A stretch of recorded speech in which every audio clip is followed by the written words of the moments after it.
Good morning everyone, कैसे हैं आप लोग? आई होप सब लोग अच्छे होंगे। तो हम आज आपके लिए एक छोटा सा सरप्राइज लेकर के आए हैं और सरप्राइज ये है कि आपको एक माइनर सा टेस्ट देना है। अभी तक आपने प्रोबेबिलिटी में पढ़ चुके हैं, मल्टीप्लिकेशन थ्योरम ऑफ प्रोबेबिलिटी तक पढ़ चुके हैं।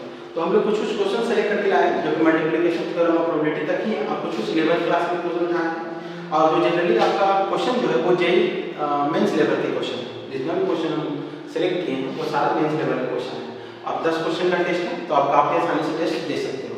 तो टेस्ट देने के लिए बच्चों सबसे पहले आप अपना 1 घंटा पहले कंजर्व कर लो। यानी कि हम कहना ये चाह रहे हैं कि अब जब टेस्ट देने के लिए बैठो तो बीच में कोई आपको 1 घंटे डिस्टर्ब ना करे या फिर कोई ऐसा काम ना पड़ जाए जिसमें आपको बीच में टेस्ट के बीच में छोड़ करके जाना पड़े। आप 1 घंटे अपने आप को ये कर लो कि नहीं, आपको 1 घंटा कोई डिस्टर्ब नहीं करने वाला, तभी आप टेस्ट देने के लिए बैठो। और इस टेस्ट में सबसे जो जरूरी है वो जरूरी पार्ट ये है कि ऑनेस्टी। यस बच्चों, विदाउट ऑनेस्टी आप ये टेस्ट नहीं दे सकते, क्योंकि हम तो अब आपको वाच नहीं कर रहे, वाच तो आप अपने आप को खुद कीजिएगा। तो आपको ये देखना है कि आप अपने आप को कितना निरीक्षण कर पाते हैं। जब आप इन्विजिलेटर रहेंगे और आप ही स्टूडेंट रहेंगे तो कितना बेटर तरीके से परफॉर्म कर पाएंगे। तो चलिए हम लोग अपना आगे बढ़ते हैं। तो यही रहा हमारा टेस्ट, माइनर सा टेस्ट है, मैथमेटिक्स क्लास 12। टॉपिक आपका प्रोबेबिलिटी है और मल्टीप्लिकेशन थ्योरम ऑफ प्रोबेबिलिटी तक क्वेश्चन दिया गया है। जो लेवल है वो आपका जेईई लेवल तक का है। टाइम आपका 60 मिनट है और क्वेश्चन लगभग आपका 10 क्वेश्चन है ना। तो 10 क्वेश्चन है, टाइम 60 मिनट का है और आपको इसमें स्टार्ट करना है। आपको रिक्वायरमेंट क्या करना पड़ेगा बच्चों? रिक्वायरमेंट सबसे ज्यादा रिक्वायरमेंट आपका ये है, आप रिक्वायर कर सकते हैं न्यू नोटबुक या फिर ब्लैंक पेन ले लीजिए आप, पेन और पेंसिल, स्टॉप वॉच। अब देखिए स्टॉप वॉच क्या है। तो देखो बच्चों, अब तो हम यहाँ पे डायरेक्ट आपका टेस्ट ले नहीं रहे हैं जो आप देख सकते हैं। हम यहाँ पे क्या करेंगे, एक क्वेश्चन देंगे आपको, क्वेश्चन देंगे उसके साथ उसका टाइम देंगे। तो क्वेश्चन के साथ उसका टाइम देंगे 5 मिनट। जैसे पहला क्वेश्चन हम डिस्प्ले बोर्ड पे डालें और 5 मिनट का टाइम दिया, तो उस 5 मिनट में आपको क्या करना है, जैसे क्वेश्चन आपको दिखे आप मोबाइल स्क्रीन पे वीडियो को पॉज कर देना है। क्या कर देना है, मोबाइल स्क्रीन पे वीडियो को पॉज कर देना है। वीडियो को पॉज करने के बाद टाइम देख लेना है। अब 5 मिनट, अब अपने से आप 5 मिनट लीजिए, उस क्वेश्चन को बनाइए। बनाने के बाद जैसे आपका 5 मिनट फिनिश हो जाए आप वहां पर रुक जाइए और वीडियो प्ले कर दीजिए। फिर वीडियो प्ले करने के बाद उसका हम जस्ट उसके बाद तुरंत बाद हम आंसर दे देंगे। फिर उस आंसर से आपको क्या करना है, मिला देना। अगर आपका सही है तो आप उसमें 5 मार्क्स ले लीजिएगा, डायरेक्ट 5 मार्क्स का ले लीजिए। अभी हम 5 मार्क्स का ही क्वेश्चन डाल रहे हैं, 5 मार्क्स ले लीजिएगा। और अगर आपका क्वेश्चन गलत है तो उसको क्रॉस कर दीजिएगा। और ध्यान रखना बच्चों, कोई भी नेगेटिव कोई भी स्टेप मांगेंगे नहीं। आप ऐसा नहीं कि आप 1 स्टेप बना दिए, 2 स्टेप बना दिए तो आपको 1 नंबर या 2 नंबर मिले, नहीं, ऐसा भी हम नहीं करेंगे। आपको जो भी है, जो आपका फाइनल आंसर आने वाला होगा वो आपको आएगा 5 टू मल्टीपल में आएगा। तो आई होप प्रोसीजर क्लियर है। प्रोसीजर फिर से एक बार समझते हैं। प्रोसीजर क्या है हमारे पास, क्वेश्चन एक डिस्प्ले होगा, क्वेश्चन डिस्प्ले होगा, क्वेश्चन जैसे डिस्प्ले होगा उसको पॉज कर देना है, टाइम देखना है या फिर स्टॉप वॉच लगाना है 5 मिनट का। 5 मिनट का स्टॉप वॉच लगा दी, उस दौरान उसके अंतर्गत आपको क्वेश्चन सॉल्व करना है। क्वेश्चन सॉल्व हो गया, बहुत अच्छी बात है, कांग्रेचुलेशन। अगर क्वेश्चन नहीं सॉल्व हुआ है कोई बात नहीं, 5 मिनट हो जाएगा, उसके बाद आप वीडियो प्ले कीजिए। वीडियो प्ले करने के बाद हम उसी क्वेश्चन का जस्ट हम आंसर देंगे। अगर आपका आंसर सही है आप उसको टिक कीजिए, 5 मार्क्स में बैठा दीजिए। अगर आपका आंसर गलत है तो उसको आप नोट डाउन कर लीजिए, है ना, आप सीख भी लीजिएगा, आपका टिक हो जाएगा। फिर हम दूसरा क्वेश्चन देंगे, उसमें भी आपको 5 मिनट का टाइम रहेगा। फिर उसको आप उसी तरह से कर सकते हैं। इस तरह से हमारा 10 क्वेश्चन का सीरीज चलेगा, 10 क्वेश्चन का आपका एक टेस्ट हो जाएगा। तो क्या बच्चों आप तैयार हैं? आप आर यू रेडी? सबके पास नोटबुक पेन पेंसिल सब कुछ लेके बैठे हुए हैं, है ना? तो नहीं वीडियो नहीं है, अभी वीडियो पॉज करके ले लीजिए सारा कुछ, ठीक है? और एक स्पेशल रूम ले लीजिए जहाँ पे आपको कोई डिस्टर्ब ना करे, है ना? तो सब तैयार हो? हम पहले क्वेश्चन की तरफ बढ़े, तैयार हो? ओके, तो चलिए अब इसी के साथ हम पहला क्वेश्चन की तरफ बढ़ते हैं। प्रोसीजर पता है बच्चों, प्रोसीजर में क्या करना है, जैसे क्वेश्चन देखें वीडियो पॉज करके आप अपना सॉल्व करना है। तो इसी के साथ आपका पहला क्वेश्चन ये रहा, ये रहा बच्चों। चलिए अब जल्दी सॉल्व कीजिए, इसको पॉज कीजिए और जल्दी से इसको क्या कीजिए, सॉल्व कीजिए, है ना? जल्दी सॉल्व कीजिए इसको, उसके बाद हम भी सॉल्व करेंगे। सब लोग पॉज कर चुके हैं? Okay, very good. ओके, तो चलिए अब तो आई थिंक आप सब पॉज करके प्ले कर चुके होंगे, अब तक प्ले कर चुके होंगे वीडियो को। तो प्ले कर चुके हैं तो सब लोग अपना आंसर मिलाने के लिए तैयार हैं। तो चलिए अब हम इसका आंसर बताते हैं। तो क्वेश्चन आपका है, the probability of A B and C solving the problem 1/3 2/7 and 3/8। अच्छा, ए सॉल्व कर सकता है, 1/3 उसका प्रोबेबिलिटी है, बी सॉल्व करेगा 2/7 प्रोबेबिलिटी है, सी सॉल्व करेगा 3/8 प्रोबेबिलिटी है। Respectively, if all of the three try to solve 3 problems simultaneously, find the probability that exactly one of them will solve it. ये क्वेश्चन बच्चों 11th क्लास का है। 11th class में बहुत सारे क्वेश्चन आप लोग बनाए होंगे। कुछ बच्चों को अगर याद होगा तो वो इसका जल्दी से आंसर बता दिए होंगे, अगर कुछ बच्चे नहीं बता पाए होंगे तो वो यहाँ पर देख सकते हैं। तो हम क्या करेंगे बच्चों, हम भी आपका यहाँ पे डायरेक्ट आंसर निकाल के बनाएंगे, है ना। तो यहाँ पर आपका सबका दिया हुआ है, ऐसा करते हैं इसको नेक्स्ट ले लेते हैं। खाली ए का ध्यान रख लेते हैं, क्या है ए का प्रोबेबिलिटी क्या है 1/3 है, बी का प्रोबेबिलिटी क्या है 2/7, सी का प्रोबेबिलिटी क्या है 3/8। चलिए देखिए अब हम सॉल्व करते हैं इसको, आप मिलाइए, है ना। तो ये ए का प्रोबेबिलिटी है, इसको ए का प्रोबेबिलिटी लेते हैं, है ना। तो ए नॉट का प्रोबेबिलिटी कितना होगा बच्चों, होने का 1/3, नहीं होने का 2/3, इसमें तो कोई दिक्कत नहीं। ए नॉट का प्रोबेबिलिटी, बी का प्रोबेबिलिटी कितना है, तो बी नॉट का प्रोबेबिलिटी कितना होगा बच्चों 5/7, है ना। ये लोग सब कुछ क्लियर है। सी होने का प्रोबेबिलिटी क्या है 3/8, तो नहीं होने का प्रोबेबिलिटी सी नॉट 5/8। अब क्या है क्वेश्चन में क्या कहा था कि तीनों में से किसी ना किसी एक से सॉल्व हो जाना चाहिए, है ना।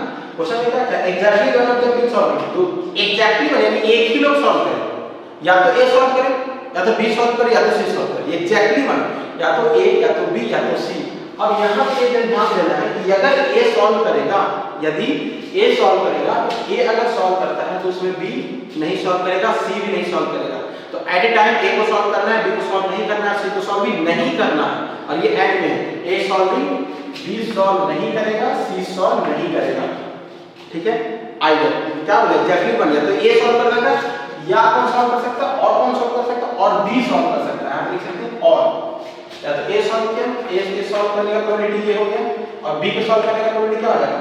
अब जब बी सॉल्व करेगा, ए भी नहीं सॉल्व करेगा, ए नहीं सॉल्व करेगा, बी सॉल्व करेगा, सी नहीं सॉल्व करेगा, या सी को सॉल्व करने का प्रोबेबिलिटी क्या हो जाएगा, ए भी नहीं सॉल्व करेगा, बी भी नहीं सॉल्व करेगा, सी सॉल्व करेगा, यही ना। अच्छा सॉरी, सी सॉल्व करेगा। तो कितने इजी तरीका से आपको अंडरस्टैंड हो जाएगा। या तो ए सॉल्व करेगा, तो ए जब कब सॉल्व करेगा, ए सॉल्व करेगा, बी सी सॉल्व नहीं करेगा, क्योंकि इंटरसेक्शन लगाया तो बी और सी सॉल्व नहीं कर रहा है। या फिर बी जब सॉल्व करेगा तो बी कब सॉल्व करेगा, ए नहीं सॉल्व करेगा, बी नहीं सॉल्व करेगा, उसमें बी सॉल्व कर देगा, है ना। ए सी सॉल्व नहीं करेगा, उसमें बी सॉल्व करेगा। सी कब सॉल्व करेगा, तो जब ए भी नहीं सॉल्व करे, बी भी नहीं सॉल्व करे, तब सी सॉल्व करेगा। यानी अब इसको हम किस तरह से लिख सकते हैं, और मतलब क्या होगा बच्चों ऐड, और उधर क्या होता है, यानी कि प्रोबेबिलिटी क्या होता है, तो इतना इजी प्रोबेबिलिटी हमारा क्या है, इवेंट मान लो सॉल्व होने का, यानी कि ई एक इवेंट है सॉल्विंग द क्वेश्चन, ये था ना। ये एक इवेंट हमारा क्या सॉल्विंग द क्वेश्चन, ये हमारा पीई, पीई का प्रोबेबिलिटी क्या होगा हमारा, ये पहले तो लिखेंगे, ठीक है। ए सॉल्व हो गया, नहीं तो आइदर बी, कितना इजी क्वेश्चन है ना। इसका बनी क्या होगा, अब वो आंसर क्या लिखने तैयार हो जाए, है ना। तो दिक्कत नहीं है बच्चों, ठीक है। अब इसको सॉल्व करना बहुत बड़ा बात नहीं है, यहाँ पे आपको सारा कुछ दिया हुआ है, यहाँ पे सारा वैल्यू आपको दिया हुआ है। जब इस वैल्यू को कीजिएगा तो हम भी वैल्यू शिफ्ट करें तो क्या होगा पी। अच्छा एक बात और, ये सारा आपका इंडिपेंडेंट इवेंट है। इंडिपेंडेंट इवेंट है, इसका सबसे बड़ा फायदा क्या हो जाएगा, इसको हम डायरेक्ट मल्टीप्लाई फॉर्म लिख सकते हैं, है ना। ये अब ए को सॉल्व करना, ए खुद में और बी खुद में, दोनों तो आपस में इंडिपेंडेंट है ना। बी अपने आप में सॉल्व कर रहा है, सी अपने आप में सॉल्व कर रहा है, तो इंडिपेंडेंट इवेंट है। इंडिपेंडेंट इवेंट आपको अच्छे से पढ़ चुके हैं, तो आपके पास क्या हो गया P A, P B, P C, ठीक है, plus P A not, P B, oh sorry यहाँ पर multiply, P C not plus P A, P B not, P C. अब वैल्यू पुट कर लो ना, वैल्यू पुट करो जल्दी से, जल्दी बताओ बच्चों, पी ए कितना, P A 1/3, P B not 5/7, C not 5/8 plus P A not 2/3, P B 2/7, P C not 5/8 plus P A not 2/3, P B not 5/7, C होने का 3/8। इसको मल्टीप्लाई कीजिए, 5 × 70 56 and 3 168, है ना। 25 168 20 168 30 तो 68 ना। इसको ऐड करें क्या है 70 50 75 168 कितना आ जाता है सर। अच्छा 3 से कटेगा 3 तो ये हो जाएगा 25 56। अगर फाइनल आंसर 25/36 इसका आंसर सही है वो टिक लगा ले। उन लोग के लिए बहुत अच्छा लग रहा हो, कॉन्फिडेंस लेवल बढ़ेगा है ना जी। इनका आंसर सही है वो टिक लगा ले, और जिनसे नहीं बना उनको अब आई होप समझ में आ गया होगा। इस टाइप का क्वेश्चन जनरली आज का ज्यादा बहुत हाईलाइटेड क्वेश्चन है ये कि ए सॉल्व करेगा, बी नहीं सॉल्व करेगा, सी सॉल्व करेगा, डी नहीं सॉल्व करेगा। इस तरह का बहुत हाईलाइटेड क्वेश्चन है, बहुत अच्छा क्वेश्चन है ये। तो आई होप कि बहुत लोग से बन गया होगा, जिन लोग से नहीं बना वो अब क्लियर है ना। इसके बाद उनको कभी इस क्वेश्चन में डाउट नहीं होने वाला है। तो क्या आप दूसरे क्वेश्चन के लिए तैयार हैं? चलिए तो दूसरे को लगता है सबसे पहले इसको इरेज कर लेते हैं ना। इरेज करने के बाद हम क्या करेंगे, इसी तरह से क्वेश्चन देंगे, आपको क्या करना है जल्दी से उसको गिवन करके सॉल्व कर लेना है। सॉल्व करने के बाद हम इसका आंसर तुरंत मैच कर देंगे, आपको मैच कर देना है ना। तो आपकी मोबाइल में सेकंड क्वेश्चन जो है वो ये रहा। ये भी क्वेश्चन बहुत ही इंपॉर्टेंट क्वेश्चन है, तो बहुत अच्छा क्वेश्चन है। जल्दी से इसका वीडियो पॉज कीजिए और इसको 5 मिनट का समय लेके इसको जल्दी से बनाइए।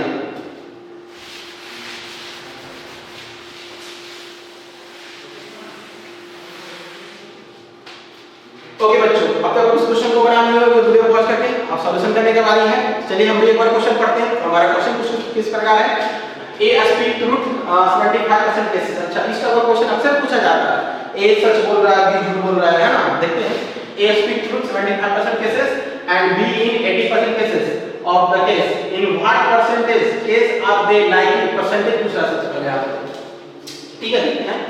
Percentage of the case are likely to contradict each other in stating same fact. Stating same fact। अब देखो यहाँ दो बात बच्चों, सबसे पहला बात contradict, इसका मतलब क्या होता है? आप लोग जब 9th क्लास में हो तभी यहाँ से contradict मेथड आया था। अच्छा, आपको आया होगा लीनियर क्या से बोलते हैं, लीनियर रीजनिंग, मैथमेटिकल रीजनिंग में कॉन्ट्राडिक्ट टर्म आपको आया होगा और 9th क्लास में कॉन्ट्राडिक्ट टर्म आया। कॉन्ट्राडिक्ट टर्म मतलब होता है जो हम बोल रहे हैं वो सामने वाला नहीं मानता, यानी विरोध कर रहा है दूसरे में। यानी हम ए बोल रहे हैं तो वो बी बोल रहा है, हम डी बोल रहे हैं तो वो सी बोल रहा है, दूसरे का अपोज कर रहा है। दूसरे क्या कर रहा है, अपोज कर रहा है, यानी अपोजिशन आप समझ सकते हैं यहाँ पे। यानी हम सच बोलेंगे तो झूठ बोलेगा, या फिर वो झूठ बोलेगा तो फिर हम सच बोलेंगे। यही आपका मेन कॉन्ट्रडिक्शन का फैक्ट है। इसी को हम लोग बोलते हैं कि कॉन्ट्रडिक्शन, जो हम लोग प्रूव करते थे root 2 is rational number prove करते हैं ना, रूट 2 रेशनल नंबर प्रूव करना, तो उसमें भी हम कॉन्ट्रडिक्शन लेते थे। तो क्या लेते थे, रूट 2 रेशनल है तो रेशनल का जो लिए वो तो गलत हो गया, तो गलत हो गया इसका मतलब कॉन्ट्रडिक्ट हो गया, यानी कि सही गलत वाला कांसेप्ट है मेनली। तो यहाँ पे क्या करा, सेम है, यानी कोई एक चीज, ठीक है, मान लीजिए यहाँ पे हम मैंगो लेते हैं, आम लेते हैं, क्योंकि आम हमको बहुत ज्यादा अच्छा लगता है, बहुत खाते हैं हम, आप लोगों को भी अच्छा लगता है, ठीक है, आम ले लीजिए। अब ये देखा तो ए अगर सच बोलेगा, ए जिस समय सच बोलेगा बी झूठ बोलेगा, तब ना कॉन्ट्रडिक्ट होगा। ए सच बोलेगा तो बी झूठ बोलेगा, यदि बी सच बोलेगा तो फिर ए झूठ बोलेगा। यानी यहाँ पे दो केस, यहाँ पे क्या क्या केस हो रहा है, इसको तो हम यहीं पे सॉल्व कर सकते हैं। यहीं पे सॉल्व करेंगे तो बहुत इजी है, हम यहीं बता देते हैं। Probability of contradiction same fact हमारा हो जाएगा, पहले प्रोबेबिलिटी निकालने के बाद परसेंटेज निकालेंगे। यदि ए सच बोला, ए अगर सच बोलेगा तो बी झूठ बोलेगा। क्या ये बात है समझ है ना? ए सच बोलेगा तो बी झूठ बोलेगा, यानी यहाँ पे आम है क्योंकि सेम फैक्ट है। सेम फैक्ट मतलब फैक्ट वही है, ए आपको बताया कि सर आम है, दूसरा आपको बोलेगा इसे केला, बी आपको बताया केला, यानी एक सच बोला एक झूठ बोला। यदि ए सच बोलेगा तो बी झूठ बोलेगा, और होगा ना, और ए सच बोल सकते इस बार बी सच बोले, ए झूठ बोल सकता, तो हमारा क्या हो जाता है, ए ये वाला हो जाएगा, यानी ये सच ये झूठ, ये सॉरी दोनों का एक ही चीज है। इसको इस तरह से कर देते हैं, हाँ अब ठीक है, ये झूठ ये सच, क्लियर है। अब इसका सच बोलने का क्या है, सच बोलने का इतना, झूठ बोलने का 25%, क्या कोई दिक्कत? अच्छा, बी का सच बोलने का कितना, बी का सच बोलने का कितना है बच्चों 80, तो झूठ बोलने का 20%। आप इसी में इसको ऐड कर दो ना, परसेंटेज में डायरेक्ट आंसर निकालेंगे हम लोग। कितना आंसर आने वाला है बच्चों देखिए, अरे अगर हम लेते हैं, अब देखो ना ये तो हमारा क्या हो गया इंडिपेंडेंट इवेंट है, ये भी हमारा किस तरह पूरी तरह से क्या इंडिपेंडेंट इवेंट है। हम डायरेक्ट इसको मल्टीप्लाई करके हम लिख सकते हैं PA इनटू PB। ये कितना आ गया बच्चों, ऐसा करके इसको थोड़ा सा आगे ही बढ़ाते हैं। हाँ अब ठीक है, तो इसको हम यहीं पे देख लेते हैं, लिख करते हैं ओके। तो बच्चों ये इंडिपेंडेंट इवेंट है, इंडिपेंडेंट इवेंट का कार्य तो आपका यही हो जाएगा है ना। तो PA का प्रोबेबिलिटी कितना है, ये प्रोबेबिलिटी होने का क्या है 25% है, और मल्टीप्लाई करते हैं PB नॉट होने का कितना है, नॉट 20% है ना, और PA not 25% plus PB 80%। Calculation I think आपसे हो जाएगा, कैलकुलेशन करने की कोई आवश्यकता नहीं है। अच्छा ठीक है, तो 25 into 20 प्लस 25 into 80, इसको कैसे नोट करें, कितना बार में, ये 5 टाइम, ये 3 और ये 4 है ना, और ये 4 टाइम ये 20 ये 5 आ गया आपका 3/20 1/5 23 1/5 है ना हाँ ठीक। तो 4 4 3 12 कितना रहता है 20 आपका एलसीएम हो गया 20 आपका एलसीएम हो गया 3 और ये हमारा कितना टाइम है तो कट करा 3/20 सही 1/5 सही और ये 3 सही 4 तो बना 120 हो जाए। अगर परसेंटेज पूछा है तो परसेंटेज को नोट कर दिए 35 कितना हो जाएगा आपका 35%। तो आप यहाँ तक मिलाते तो आपका आंसर सही है 7.20 मिलाते तो आपका आंसर सही है और 35% मिलाते तो आपका आंसर सही है। यानी कभी भी बच्चों अगर ये क्वेश्चन आ जाए तो आपको क्या ध्यान रखना है क्या ध्यान रखना है यानी जब ए सच बोलेगा तो बी झूठ बोलेगा तभी क्वाड्रेटिक हुआ या फिर ए झूठ बोलेगा तो बी सच बोलेगा। आई होप ये क्वेश्चन आपको बहुत अच्छे से क्लियर है ना। ये क्वेश्चन अक्सर आते रहता है कंपटीशन वगैरह में भी आते रहता है इसलिए क्वेश्चन इसको हम बेच लेते हैं। तो चलिए हम लोग अगले क्वेश्चन की तरफ बढ़ते हैं टाइम वेस्ट नहीं करते तो अगले क्वेश्चन की तरफ बढ़ते हैं। सबसे पहले इसको थोड़ा तेज कर लेते हैं और अब आप तैयार हैं कुछ लोगों को 10 मार्क्स आने वाले हैं 10 मार्क्स के बाद लाके वो लोग बहुत खुश हो रहे हैं। चलिए आपका अगला क्वेश्चन ये रहा हाँ ओ सॉरी यही है ए बैग कंटेन 5 लाख पर चल बनाइए ना हमको बता आपके पास 5 मिनट का है पहुंच लिए वीडियो बनाइए।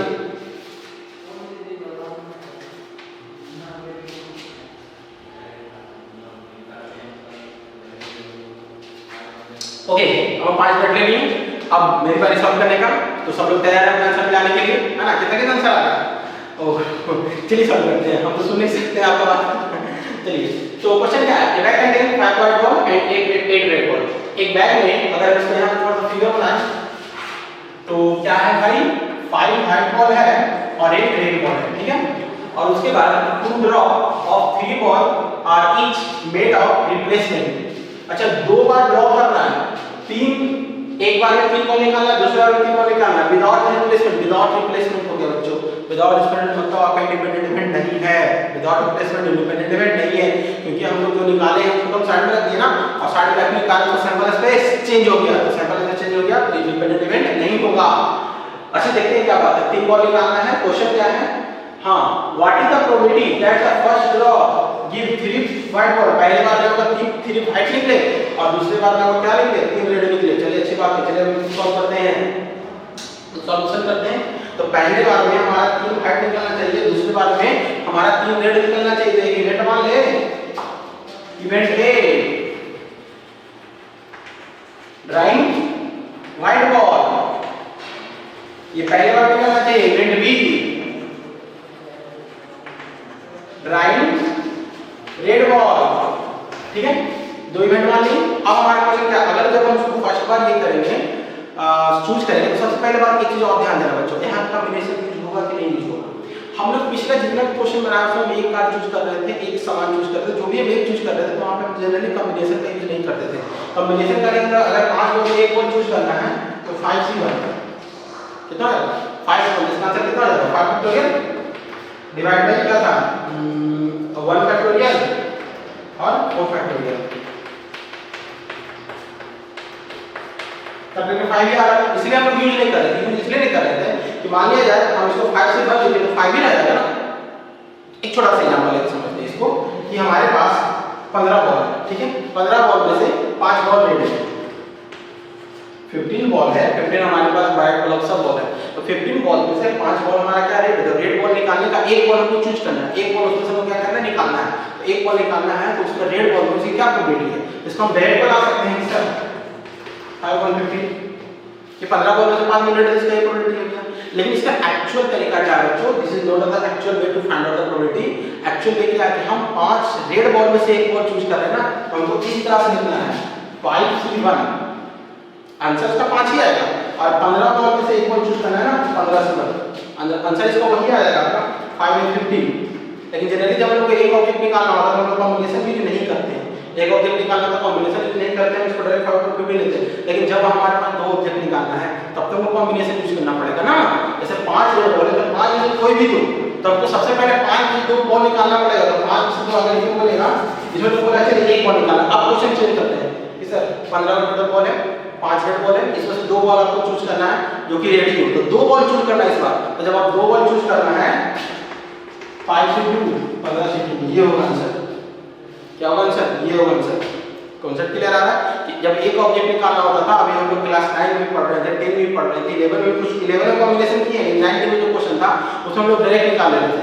11 में क्वेश्चन आपको समझ में आया कि नहीं परम्यूटेशन कॉम्बिनेशन यूज करना है यहाँ पे। तो करना कहाँ पे यूज है? जहाँ पे एक ऑब्जेक्ट नहीं, जहाँ पे 2 या 2 से अधिक ऑब्जेक्ट हो वहाँ पे आपको यूज करना जरूरी है। यहाँ पे 3 ऑब्जेक्ट चूज किया जा रहा है क्वेश्चन में, अगर आप देखते हैं यहाँ पे आपका क्या है 3 ऑब्जेक्ट चूज किया जा रहा है, 3 बॉल निकाला जा रहा है। पहले बार में 3 बॉल, दूसरे बार में 3 बॉल। तो पहले बार में 3 बॉल निकाला जाएगा और उसमें व्हाइट बॉल हो, इसकी क्या प्रोबेबिलिटी है? देखिए क्या प्रोबेबिलिटी, जिसको डायरेक्ट इस तरह से लिख सकते हैं PA।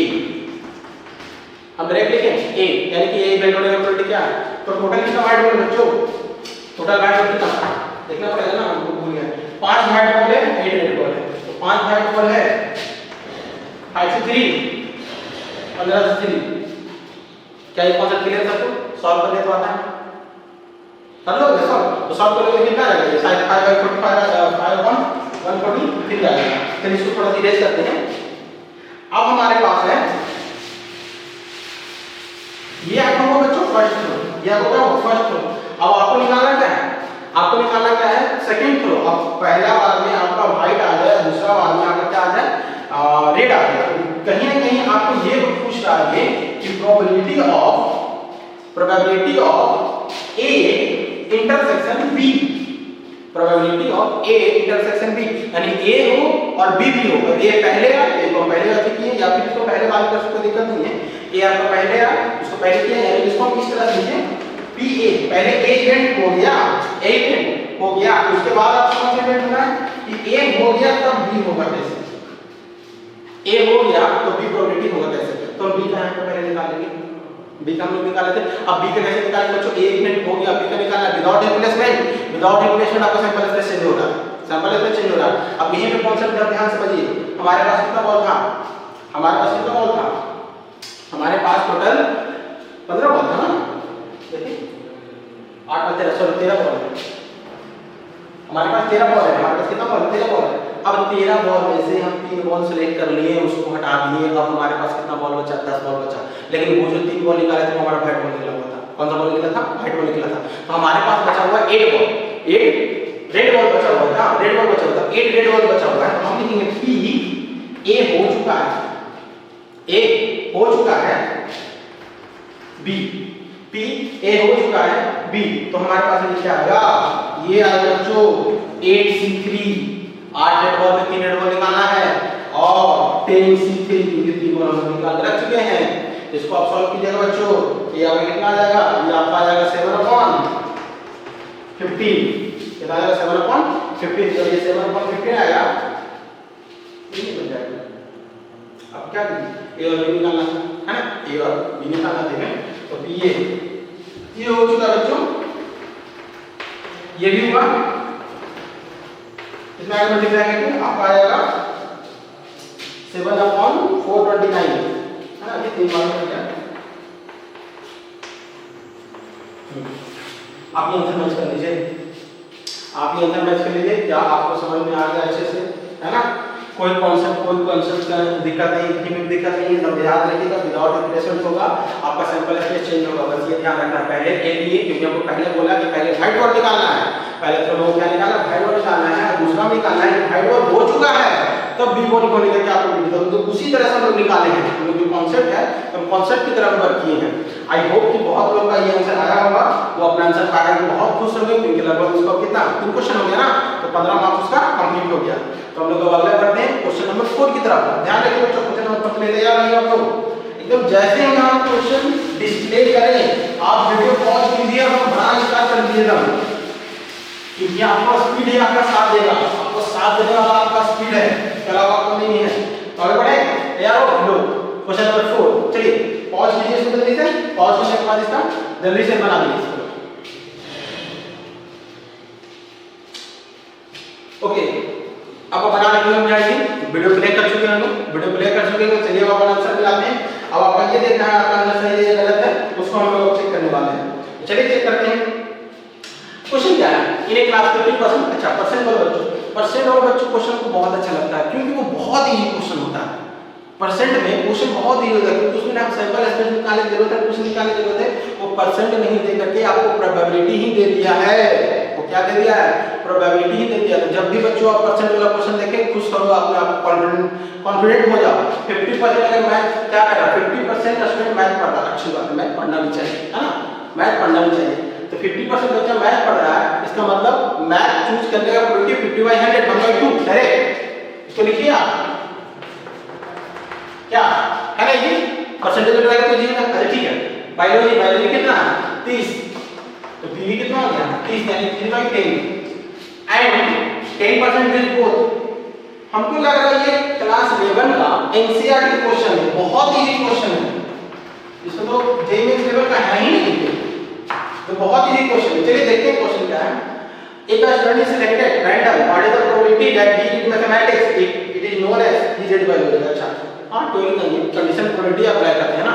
तो क्वेश्चन क्या क्वेश्चन पूछ लिया कि बायोलॉजी पढ़ रहा है, what is the probability that he did mathematics? Biology पढ़ रहा है, मैथमेटिक्स पूछ रहा है, क्या निकालना है? बायोलॉजी पढ़ रहा है, मैथमेटिक्स पूछ रहा है, क्या बहुत सारे क्वेश्चन होते हैं। इसको तो ऐसे आप आंगे एक कंडीशन प्रोबेबिलिटी है m, क्या कोई दिक्कत? अब यहाँ लिख क्या करेंगे, क्या है हमारे पास 1/10, इसको उल्टा कर देंगे तो हमारे पास क्या है 10/3 1/3। ये कहीं से भी हमको 5 मिनट का क्वेश्चन नहीं लग रहा है, ये 1 मिनट क्वेश्चन है, ये आपका कुल मिलाकर के 1 मिनट क्वेश्चन है। आई होप कि सब लोग इसको सॉल्व कर देंगे।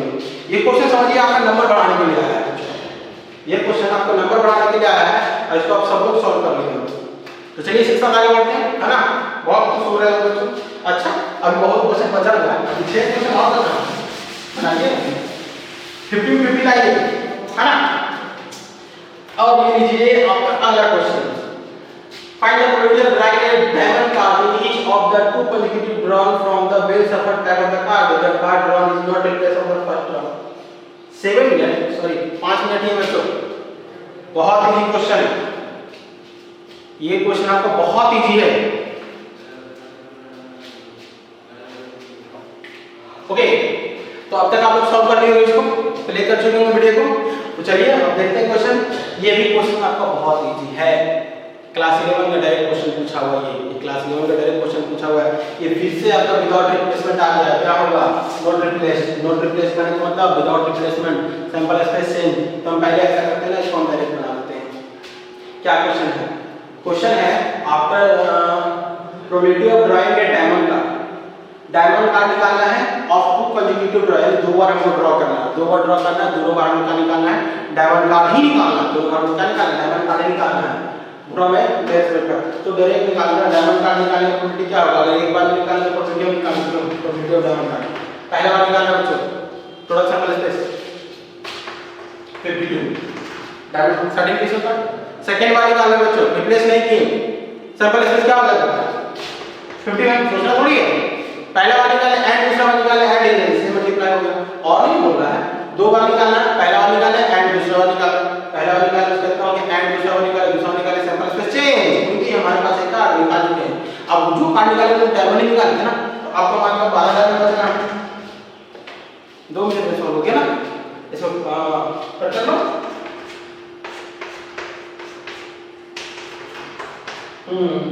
1/70 निकाल लीजिए आंसर।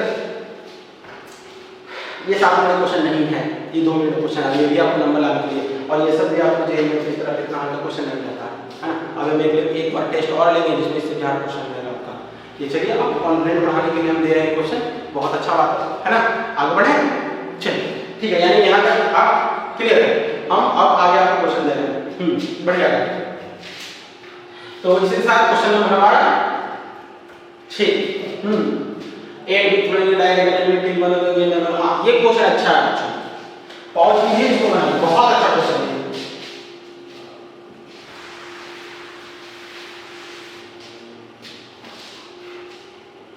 ओके, अब तक आप वीडियो प्ले कर चुके हैं, चलिए अब इसके सॉल्यूशन की तरफ बढ़ते हैं।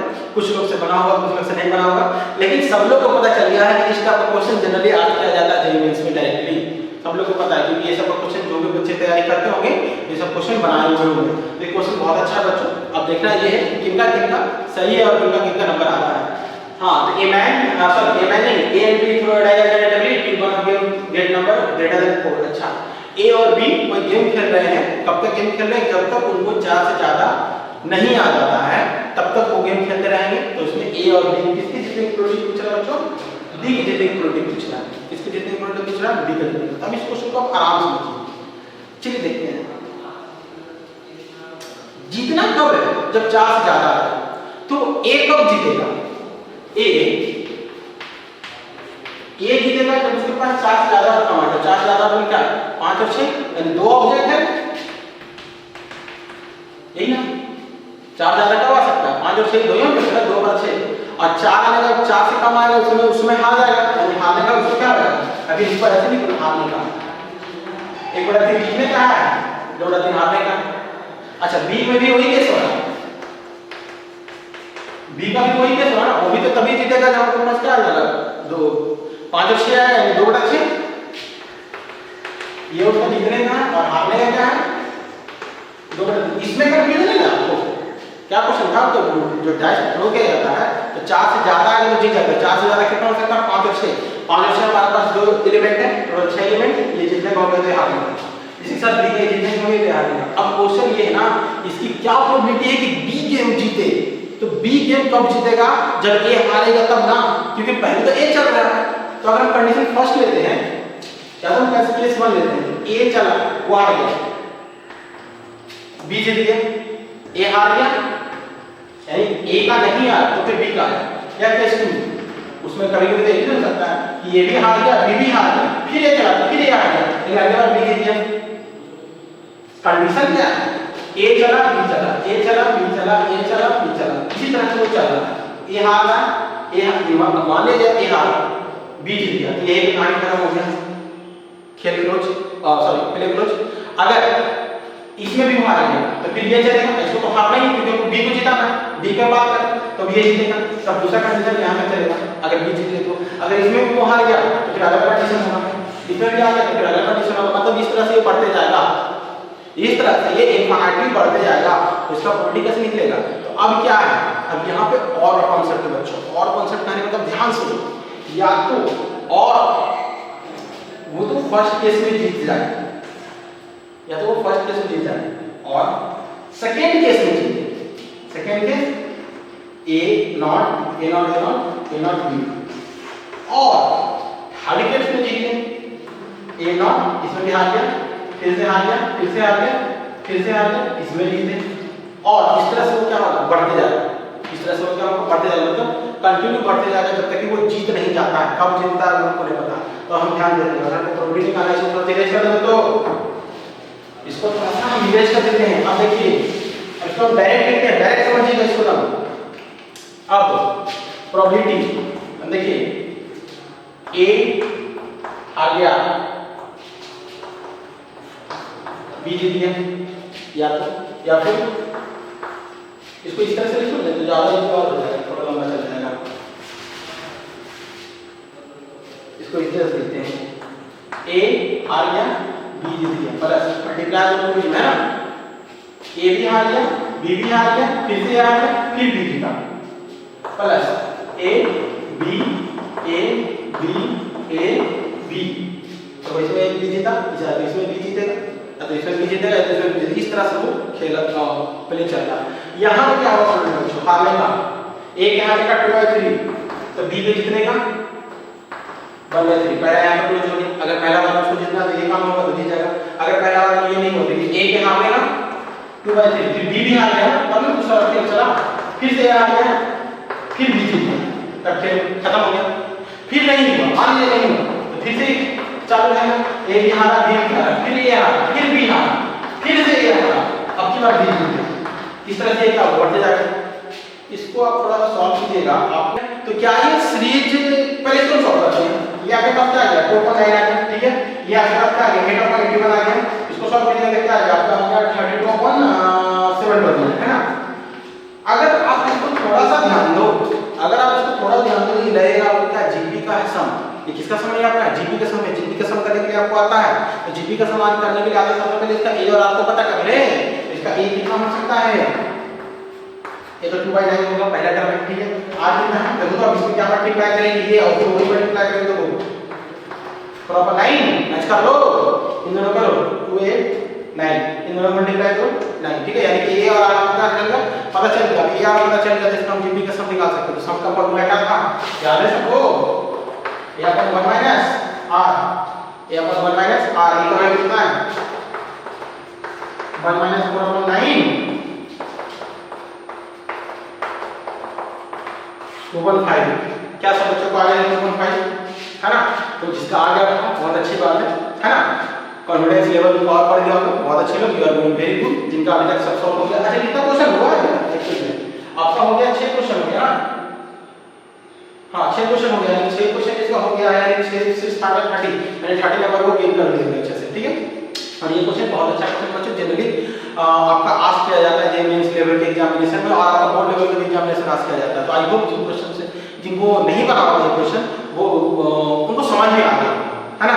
तो इसी के साथ हम लोग अगला क्वेश्चन बढ़े। हमारे पास अभी 4 क्वेश्चन और है, हमारे पास कितना क्वेश्चन और है, अभी 4 क्वेश्चन और जिसको हम लोग सॉल्व करने वाले हैं। तो चलिए हम लोग इसी के साथ क्वेश्चन नंबर 7 की तरफ बढ़ते हैं। प्रोसीजर वही है बच्चों, एकदम जैसे क्वेश्चन लिखिए आप, जैसे क्वेश्चन को देख के उसको क्या करेंगे, तुरंत से पॉज कर लेंगे, पॉज करने के बाद उसको सॉल्व कीजिए, सॉल्व करने के बाद उसको भी प्ले करके उसका आंसर निकाल लीजिए। ये 7 क्वेश्चन पॉज कीजिए, वीडियो बच्चों बनाइए जल्दी से। चलिए पॉज हो गया, ओके। अब तक आप इसको सॉल्व कर चुके होंगे, तो अब आंसर बनाने की बारी। अब क्या करने की बारी, आंसर बनाने की बारी है। तो जब तक जो सॉल्व नहीं किया अपना पॉज करके टाइम ले सकते हैं ना, जैसे क्वेश्चन दिखा पॉज कीजिए, टाइम लीजिए और उसको बनाइए। तो चलिए हम इसको सॉल्व करते हैं। हम क्वेश्चन हम एक बार पढ़ लेंगे। बैग ए कंटेन 6 रेड बॉल, अच्छा ए के पास 6 रेड बॉल है और 5 ब्लू बॉल है बी के पास, ठीक है। अच्छा 2 बैग है 5 एक्स में, इसको एक काम करते हैं। बैग 1 कंटेन 6 रेड बॉल और 5 ब्लू बॉल, ठीक है। Bag 2 5 red 8 blue. चलिए यहां तक हमारे क्लियर है। A ball is drawn from the bag A without seeing its color and put it into the bag B. Then a ball is drawn from the bag B at random, find the probability for blue ball. ठीक है, इससे ball निकाल के इसमें डाल देना। चलिए तो अब इसके साथ हम आगे बढ़ते हैं। इसको आपको समझना है बच्चों, अच्छे समझना है ना। ये क्वेश्चन बहुत अच्छा है, क्वेश्चन आपका बहुत अच्छा है। इसमें 2 कंडीशन अप्लाई होगा बच्चों। इसमें कितना कंडीशन अप्लाई होगा, 2 कंडीशन अप्लाई होगा। चलिए यहां पर स्पेस ले लेंगे यहां पे। हां तो अब क्या है, ब्लू बॉल आने का प्रोबेबिलिटी क्या है, ब्लू बॉल आने का प्रोबेबिलिटी क्या है। सबसे पहले event A red ball, event B blue ball. Case बन रही है, तुम बात को समझिए, हम बॉल नहीं देख रहे हैं, हम बॉल नहीं देख रहे हैं।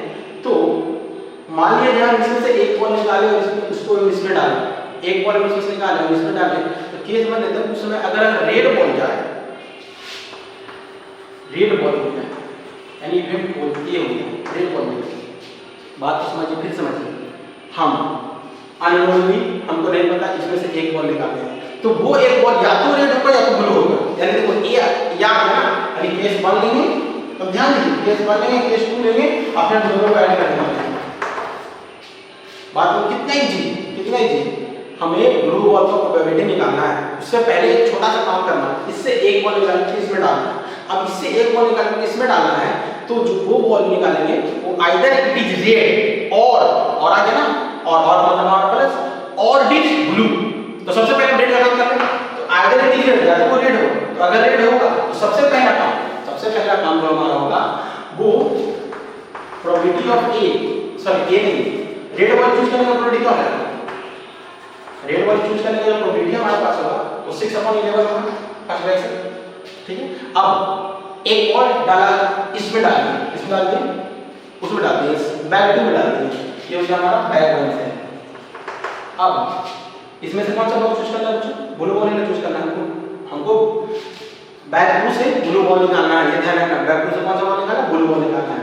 तो ब्लू बॉल चूज करना है फ्रॉम बैग 2।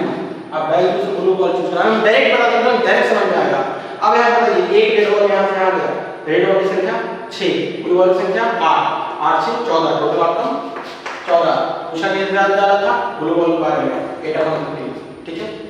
यानी कि यहां से जो प्रोबेबिलिटी निकलेगा यहाँ जो प्रोबेबिलिटी निकलेगा ए यहाँ पे, यानी कि ये जो प्रोबेबिलिटी निकलेगा वो हमारा होगा, पहला केस तो ये हुआ, पहला केस तो हमारा ये होगा कि रेड बॉल निकाले और उसके बाद से ब्लू बॉल निकाले, है ना। पहला केस तो हमारे पास क्या हुआ 6 अपन लेकर जो रेड बॉल 40 हो गया, तो इसे हमारे पास कितना है, इसको हम सॉल्व करते हैं, सीधे मल्टीप्लाई करते हैं 48 154, ये रहा आपका पहला केस। क्या आपको फर्स्ट केस क्लियर है?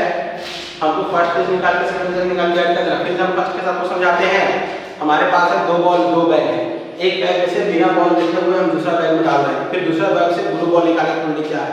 तो ठीक है, अब यहाँ पे 2 केस है क्योंकि 2 टाइप का बॉल है। अगर हम आप बोलते हैं कि पहला बॉल निकालें तो या तो वो रेड होगा, तो जब वो रेड होगा तो सबसे पहले रेड बॉल चूज करने की प्रोबेबिलिटी, फिर रेड बॉल हो गया चूज। अब रेड बॉल चूज हो गया तो ब्लू बॉल चूज करने की प्रोबेबिलिटी, क्योंकि बेसिकली हम बैग टू से ब्लू बॉल ही चूज करना है, तो ब्लू बॉल चूज करने की प्रोबेबिलिटी ये है, तो हमारे पास ये होगा। ठीक है, अगर हम दूसरी तरह से बात करें, अगर हम केस 2 का बात करें तो या तो हम ब्लू बॉल भी चूज कर सकते हैं इसमें, ब्लू बॉल, तो ब्लू बॉल चूज करने की probability from bag 1, blue ball choose करने की प्रोबेबिलिटी 5/11। अब ब्लू बॉल को चूज करके बैग किस में डाल दिया गया है, बैग 2 में डाल दिया गया, तो वहां से ब्लू बॉल चूज करने का प्रोबेबिलिटी, तो हमको बेसिकली ब्लू बॉल ही चूज करना है बैग 2। अब ब्लू बॉल कितना हो गया 9 और 9/14, ठीक है। तो पीवी कितना हो गया हमारे पास हो गया 5/11 9/14, ये मल्टीप्लाई करें 45। क्या यहाँ पे मेरे पास यहाँ पे परसेंट समझने में कोई दिक्कत नहीं है, यानी कि आइदर केस 1 हुआ होगा आइदर केस 2 हुआ होगा, क्योंकि यहाँ पे हम क्या निकाल रहे हैं, यहाँ पे हम लोग रेड बॉल निकाल के ब्लू बॉल ही निकाल रहे हैं, यहाँ ब्लू बॉल निकाल के ब्लू बॉल ही निकाल रहे हैं। आई थिंक अब कॉन्सेप्ट समझ में आ गया होगा, है ना। एक लेवल कॉन्सेप्ट है कि सर अगर हम पहला बॉल में पहला बैग से दूसरा बैग में बॉल डालना है तो पहले रेड डाल दिए, उसके बाद ब्लू निकालने का क्या प्रोबेबिलिटी है, तो ये प्रोबेबिलिटी है। तो या फिर हम पहली बार ब्लू निकालें और फिर ब्लू दूसरा बैग से निकालें, उसकी क्या प्रोबेबिलिटी है, ये प्रोबेबिलिटी। हम दोनों को ऐड कर देंगे, क्या आ जाएगा हमारे पास 93/154, 93/154। बहुत ही क्वेश्चन था, क्लास 11 का ही क्वेश्चन है, अगर देखा जाए तो क्लास 11 का क्वेश्चन बहुत लोग अच्छे से बन गया होगा। तो क्या सबका 93/154 आया, इनका आया वो सही करो ना, वेट भी कर रहे हो, क्लियर। आगे बढ़े, चलिए सब लोग तैयार लीजिए। ओके, तो नेक्स्ट क्वेश्चन की तरफ बढ़ते हैं। पहले इसको इरेज करते हैं ना, पहले इसको इरेज करते हैं। चलिए अब हम लोग अपने नेक्स्ट क्वेश्चन की तरफ बढ़ते हैं। हमारा नेक्स्ट क्वेश्चन कुछ इस तरह का है। 7th क्वेश्चन हो गया ना, ये 8 नंबर क्वेश्चन। 2% एट भी थ्रो इंटरनेट वीडियो पॉज करके बनाइए, और ये क्वेश्चन बताने नहीं जा रहे, ये क्वेश्चन अभी हम डेटा पे बना, बहुत ही क्वेश्चन बच्चों, इसमें आप जल्दी से 5 नंबर गेन कर लीजिए, जल्दी से 5 नंबर गेन कर लीजिए। पॉज कर लिए सब लोग, है ना। ओके, नाउ आप सब लोग पॉज कर लिए, अब इसको बना लिए होंगे और आंसर मिला रहे होंगे, तो क्या हमें इस क्वेश्चन को बताने की आवश्यकता है, नहीं है, क्योंकि अभी इस क्वेश्चन हम लोग बना रहे हैं। इसमें ए और बी की जीतने की प्रोबेबिलिटी क्या था 4/2 था ना, ये कि 4 से ज्यादा अगर उसको जीत सकता है, तो उससे मुश्किल क्वेश्चन है, यानी कि हमको ये क्वेश्चन नहीं डालना चाहिए था, क्वेश्चन हम डाल दिए, सब लोग 5 नंबर ले आए हो नहीं। तो आई थिंक ये वाला टेस्ट सबको बहुत अच्छा जाने वाला है, अब बहुत अच्छा गया वो वाला टेस्ट, है ना, बहुत अच्छा गया वाला टेस्ट। हम डायरेक्ट आंसर से निकालें, चलिए ठीक, डायरेक्ट आंसर निकालते हैं। क्या है, एक 2% है, पॉइंट ऑफ का ठीक है, डेट आएगा तो जीत जाएगा, टेल आएगा तो हार जाएगा, डेट आएगा तो जीत जाएगा, जीतने का होगा तो जीतने का प्रोबेबिलिटी 1/2 और हारने का प्रोबेबिलिटी 1/2, डेट आने का प्रोबेबिलिटी 1/2, हारने का प्रोबेबिलिटी 1/2। और किसको जिताना है, find their respective probability to win. अच्छा, दोनों के जीतने का प्रोबेबिलिटी क्या है, तो दोनों के जीतने का प्रोबेबिलिटी क्या है, तो हम एक काम करते हैं ना, हम एक का प्रोबेबिलिटी निकालते हैं, दूसरे का प्रोबेबिलिटी से माइनस करते हैं। एक का प्रोबेबिलिटी निकालते हैं और दूसरे का प्रोबेबिलिटी से क्या करते हैं, माइनस करते हैं। किसका निकालते हैं, ए का बी का। चलो अभी भी बी वाला पढ़े, बी का ही निकाल लेते हैं, कि ए का निकालते हैं। चलिए ए का भी निकाल सकते हैं, हम लोग किसी का भी प्रोबेबिलिटी निकाल सकते हैं, ऐसा कोई दिक्कत नहीं है। तो बी का ही निकाल लेते हैं, तो बी का निकालने की प्रोबेबिलिटी क्या है, ये क्वेश्चन तो सबसे बन ही गया होगा बच्चों, तो हम इसको डायरेक्ट बना देते हैं क्वेश्चन को, जो डायरेक्ट सॉल्व कर देते तो किसको ले लें हम पहले। चलो मान लीजिए पहले यही जीत जाता है, उससे पिछले बार तो हम बी को ले लिए थे ना, पिछले बार बी को जिता दी थी, इस बार हम ए को जिताते हैं। तो अगर ए का जीतने का प्रोबेबिलिटी हम लोग निकाल लेते हैं, तो फिर बी का जीतने का प्रोबेबिलिटी हम लोग बहुत इजीली से निकाल लेंगे। तो फर्स्ट बार में ए जीत गया 1/2 प्लस, क्योंकि ए जीत गया तो फिर बी को तो खेलने का जरूरत ही नहीं पड़ा, ए जीत गया। अगर पहला बार में नहीं जीता, अगर मान लीजिए ए पहला बार में नहीं जीता तो हार गया, हारने का भी प्रोबेबिलिटी 1/2। फिर बी भी हारा, पहले ए हारा, बी हारा, तब फिर जाके ए जीता। यहाँ पे थोड़ा सा कॉन्सेप्ट समझने वाले बच्चों कि इसमें हारने और जीतने का दोनों का प्रोबेबिलिटी हमारा सेम है, तो यहाँ पे कॉन्सेप्ट ये समझिएगा, यहाँ पे ये जीता, ये हारा, हारा जीता, नहीं तो हार गया, फिर बी चला, बी भी हार गया, फिर ए चला, ए भी हार गया, फिर बी चला, बी भी हार गया, फिर ए चला, तब जीत गया। यानी इसको आप एक बार फिर समझना चाहते हैं, इसको फिर समझा देते हैं। बहुत ईजी से कॉन्सेप्ट है, आपको बहुत ईजी से कॉन्सेप्ट है। इसको इस तरह से लिखते हैं, आइदर ए जीत गया, या फिर ए नहीं जीता बी जीत गया, या फिर सॉरी ए नहीं जीता बी नहीं जीता फिर ए जीता, क्योंकि हम यहाँ पे ए की जीतने का प्रोबेबिलिटी निकाल रहे हैं। किसका प्रोबेबिलिटी निकाल रहे हैं? ए की जीतने का प्रोबेबिलिटी निकाल रहे हैं। तो ए जीता, फिर या तो ये भी हो सकता है ए भी नहीं जीता बी भी नहीं जीता, फिर ए जीता, फिर ए भी नहीं बी भी नहीं, फिर ए भी नहीं, फिर बी भी नहीं, फिर ए जीता। इस टाइप सबका चलेगा। तो हो गया इसका 1/2 इंटू 1/2 इंटू 1/2, क्योंकि इसके जितने हारने दोनों का प्रोबेबिलिटी 1/2 ही है। फिर 1/2 1/2 1/2 1/2 1/2। अरे यार ये तो आप बना लोगे ना, कि हम ही बना, चलिए बता देते हैं। तो 1/2 है, 1/8 है और 1/32 है। क्या सब निकालना है? किसका? जीपी का सब निकालना है। ए का वैल्यू 1/2, आर का वैल्यू 1/4, तो a माइनस 1/r 1/2 1 माइनस 1/4 1/2 4/3, 2 से कट गया 2/3, यानी ए का जीतने का प्रोबेबिलिटी 2/3। तो ए का जीतने का प्रोबेबिलिटी 2/3 है, तो फिर बी के जीतने का, ए का जीतने का प्रोबेबिलिटी 2/3, तो फिर बी के जीतने का प्रोबेबिलिटी ऑफ 1/3। क्या ये क्वेश्चन किसी को डाउट है ना? इजी है, बहुत अच्छा क्वेश्चन है, और अच्छा इसलिए है कि अभी हम इस टाइप का क्वेश्चन सॉल्व कर चुके थे। अभी हम लोग इस टाइप का क्वेश्चन सॉल्व कर चुके थे। तो चलिए ये आपका बोनस मार्क्स मिल गया। काफ़ी इजी क्वेश्चन आ रहा है इस बार, ठीक है। अगले बार हम कोशिश करेंगे कि हमारा और हार्ड से हार्ड क्वेश्चन है। चलिए इसी के साथ हम लोग अगला क्वेश्चन की तरफ बढ़ते हैं। अगले क्वेश्चन बढ़ने से पहले थोड़ा सा इसको इरेज कर दें। हाँ बच्चों ध्यान रखना कि जो बच्चा पी और पी भी दोनों का आंसर लिखा है वही उसी को 5 मार्क्स मिलेगा। अगर आप थोड़ा सा गलती कर लेते तो थोड़ा सा नंबर आपको रिड्यूस कर लीजिए, है ना, क्योंकि आपको हमें विश्वास है कि आप ईमानदार हैं। अब आपको आप नहीं देखना है कि आप ईमानदार हैं या नहीं ईमानदार है, हमें विश्वास है, लेकिन मेरा बच्चा कोई चीटिंग नहीं कर सकता है ना बच्चों? हंस रहे हो क्या जी? नहीं ईमानदार हो? चलिए ठीक है, अगले क्वेश्चन की तरफ बढ़े हैं। ये रहा next question. Video pause, solve, video pause कीजिए, सॉल्व कीजिए जल्दी से। ओके, अब क्वेश्चन सॉल्व हो चुका है, आपको क्वेश्चन मिलाने की जरूरत है। यहाँ पे बच्चों आ गया ऑड इन फेवर और ऑड अगेंस्ट फेवर। जिस बच्चे को odd in favour odd against favour पढ़ा हुआ है उनके लिए बहुत अच्छा है, वो बहुत इजी से बना सकते हैं इसको, और जिनके लिए नहीं पढ़ा हुआ है तो उनको थोड़ा बहुत डाउट होगा। चलिए देखते हैं, क्वेश्चन बहुत इजी है। ऑड आर अगेंस्ट, अच्छा ये अगेंस्ट है, इसका प्रोबेबिलिटी हम तुरंत निकाल लें। ये हो गया नॉट फेवरेबल केस, ये है favourable case, not favourable case plus favourable case, total case कितना हो गया? 11 + 5 16। प्रोबेबिलिटी आप क्या लिख दें यहाँ पे? किसी का नाम लिख दें, ए मैन। अच्छा अभी नाम लिख देंगे किसी का। यहाँ पे अगर हम देख लेते हैं तो इसका प्रोबेबिलिटी जो होगा वो 5/16 हो जाएगा। हम डायरेक्ट बता दिए 5 कितना हो जाएगा? 16 हो जाएगा। उतना ऊपर नहीं दिख रहा आप लोग को? अच्छा यहाँ पे लिख देते हैं 5/16 हो जाएगा। क्यों 16 हो गया? फिर से देख लीजिए, ये है नॉट फेवरेबल केस, ये है फेवरेबल केस, टोटल हो गया 11 + 5 16। तो प्रोबेबिलिटी कितना हो जाएगा? Favourable case divide by total case, तो favourable case divide by total case. चलिए एक लाइन यहाँ तक क्लियर है। अगला है एंड 5:3 आर अगेंस्ट, एक आदमी का और है जिसका 5:3, इसका प्रोबेबिलिटी कितना हो जाएगा? इसका प्रोबेबिलिटी हो जाएगा 3/8। इसका प्रोबेबिलिटी कितना हो जाएगा? 3/8। Another man who is 43 year old living till 78. What is the probability both will be alive 35 year hence? अच्छा अब ध्यान समझिए क्या क्वेश्चन है।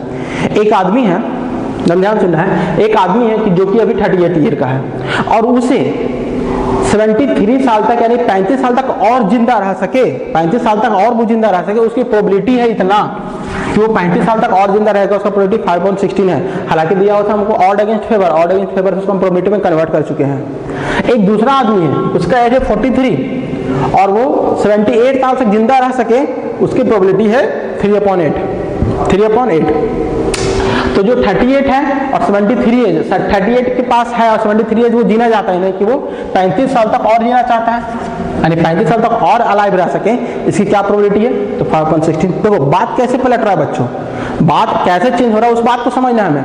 क्वेश्चन में दिया हुआ था कि 11:5 था odd against favour, who is 38 year old living till 73। अब इसको हम बात कैसे चेंज किए कि जो एक आदमी है जो 38 ईयर ओल्ड है वो 73 साल तक उसको जीवित रहने का प्रोबेबिलिटी 5/16 है। फिर से इसको हम बात चेंज किए कि कोई आदमी, ये जो आदमी है वो 35 साल तक और जिंदा रह सकता है, 35 ईयर और अलाइव रह सकता है, उसकी प्रोबेबिलिटी कितना है 5/16। तो सेम कंडीशन वही है, 43 ईयर ओल्ड है उसको जिंदा रहने का क्या 3/8, यानी 43 ईयर ओल्ड है और 78 साल तक जिंदा रह सकते हैं यानी 3/8 है, यानी ये भी आदमी 35 साल तक और जिंदा रह सकता है। स्टेटमेंट चेंज हो रहा है बच्चों, स्टेटमेंट हम लोग यहाँ पे पकड़ेंगे। प्रोबेबिलिटी इसी का तो नाम है, प्रोबेबिलिटी में आपको कॉन्सेप्ट को समझना है, प्रोबेबिलिटी में आपको कॉन्सेप्ट को समझना है। कैलकुलेशन तो ऐसे भी इसका इजी रहता है, कैलकुलेशन प्रोबेबिलिटी का ऐसे भी बहुत इजी रहता है। तो यहाँ पे दूसरा नंबर में भी यही बोला कि एक 43 ईयर का एक आदमी है उसको 35 साल तक और जिंदा रहना है, उसका क्या प्रोबेबिलिटी है, तो 3/8। अब हम लोग क्वेश्चन की तरफ बढ़ते हैं। Both will have a life probability, यानी both will have a life 35 year hence, यानी प्रोबेबिलिटी निकालना है जिसमें दोनों का दोनों 35 साल तक जिंदा रहे, मतलब 35 साल तक और जिंदा रहे, 35 साल तक और जिंदा रहे हेंस करके है। उसके बाद at least one will be alive 35 year hence, यानी कम से कम दो में से कोई एक तो जिंदा रहे 35 साल तक। तो बहुत इजी क्वेश्चन है, दोनों जिंदा रहे बच्चों, तो दोनों जिंदा रहे प्रोबेबिलिटी इसको ए मान लेते हैं ना, प्रोबेबिलिटी इसको ए मान लेते हैं, इसको बी मान लेते हैं। ये पहला बार में ए हो गया, दूसरा बार में क्या हो गया बी हो गया, यानी दोनों का दोनों जिंदा रहना है बच्चों, दोनों जिंदा रहना है, दोनों जिंदा रहना है। पी ए इंटरसेक्शन बी, दोनों ए भी जिंदा रहे बी भी जिंदा रहे, बी बोथ। यहाँ पे क्या करा, दोनों में से कोई एक, दोनों में से कोई एक, दोनों में से कोई एक, या तो ए या तो बी, या तो ए या तो बी। कितना इजी क्वेश्चन है बच्चों, आपको अगर कॉन्सेप्ट देखा जाए तो डायरेक्ट 11 क्लास का क्वेश्चन है ये। तो पी ए यूनियन बी आप नहीं निकाल सकते हैं, पी ए यूनियन बी, चूंकि ये इंडिपेंडेंट इवेंट है, इंडिपेंडेंट है लेकिन म्यूचुअली एक्सक्लूसिव नहीं है, ये म्यूचुअली एक्सक्लूसिव नहीं है, ये इंडिपेंडेंट इवेंट है। तो हमारे पास क्या हो जाएगा, ये पी ए, इसको हम इसी बना देते हैं पी बी। पी ए कितना 5/16, 3/8, 15/128, और ये हमारे पास कितना है, अच्छा इसको तो फॉर्मूला से निकाल लेंगे ना हम, P A plus P B minus P, 11 का formula addition theorem. P A कितना 5/16 प्लस 3/8 माइनस 15/128, तो हमारे पास सॉल्व करके आ जाएगा 128। इसका हम डायरेक्ट सोल्यूशन बताते हैं, डायरेक्ट सोल्यूशन इसका आ जाएगा कितना 73/128।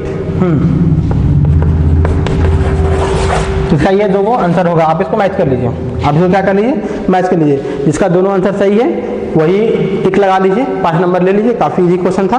और जिसका आंसर गलत है वो इसको समझ जाइए, आई होप कि सब समझ ही गए होंगे ना। तो अब अपने बढ़ते हैं अपने लास्ट क्वेश्चन की तरफ। आप लोग ही पूरी तरह से एक्साइटेड होंगे कि अब अपना लास्ट क्वेश्चन बना करके इसको आप सॉल्व करके फिनिश करना चाहते हैं और अपना नंबर काउंट करना चाहते हैं कि एक्चुअली में आपको कितना नंबर आया है। तो चलिए लास्ट क्वेश्चन की तरफ हम लोग बढ़ रहे हैं।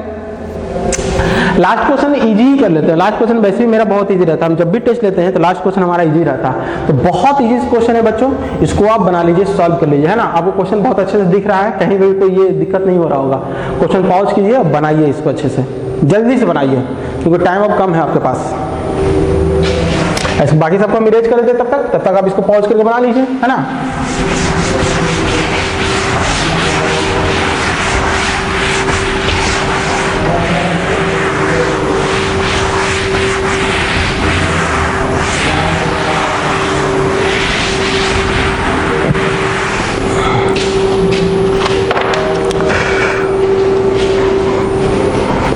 चलिए अब तक सबका बन गया होगा, है ना। हम लोग अब इसको सॉल्व करते हैं। तो सॉल्व करते हैं तो हमारे पास क्या है, ए बैग कंटेन 19 टिकट, 19 टिकट है इसमें। हल्का क्वेश्चन है, हाँ बना लिया होगा सब लोग। नंबर फ्रॉम 1 to 10, अच्छा 1 से 119 तक उसमें नंबर लिखा हुआ है। A ticket is drawn and then another ticket is drawn without replacement, without replacement sample space change होगा, इंडिपेंडेंट इवेंट नहीं है। Find the probability that the both ticket show the even number. एक line में हम इसको बता दें, क्योंकि ये हमारा इंडिपेंडेंट इवेंट नहीं है तो हमारे पास क्या है, सबसे पहले हमको क्या निकालना होगा, ए चूजिंग इवन नंबर। है ना। इसको इवन नंबर के हम डायरेक्ट निकाल लेते हैं ना, choosing even number without probability. 19 total ticket है बच्चों, टोटल कितना टिकट है 19 टिकट है। 19 टिकट में कितना होगा इवन नंबर 2 4 2 4 6 8 10 12 14 16 18 9, ठीक है। पहला इतना हो गया। अब दूसरा भी इवन हो, दूसरा भी इवन हो, पहला भी इवन हो गया, दूसरा भी इवन हो गया। 11 कॉन्सेप्ट बनाइए, पहला एंड दूसरा, एंड मतलब मल्टीप्लाई, एंड मतलब क्या हो गया मल्टीप्लाई, पहला एंड दूसरा, दूसरा क्या हो जाएगा 18। क्यों? क्योंकि हमारे पास चेंज नहीं किया गया, अच्छी कार्ड रिप्लेस नहीं किया गया, इंडिपेंडेंट इवेंट ये नहीं है, तो इसमें मल्टीप्लाई करेंगे कितना से, ये 4 हो गया ना, ये 9, 9 से 9 कैंसिल, 4/19 आंसर मैच कर लिए, है ना।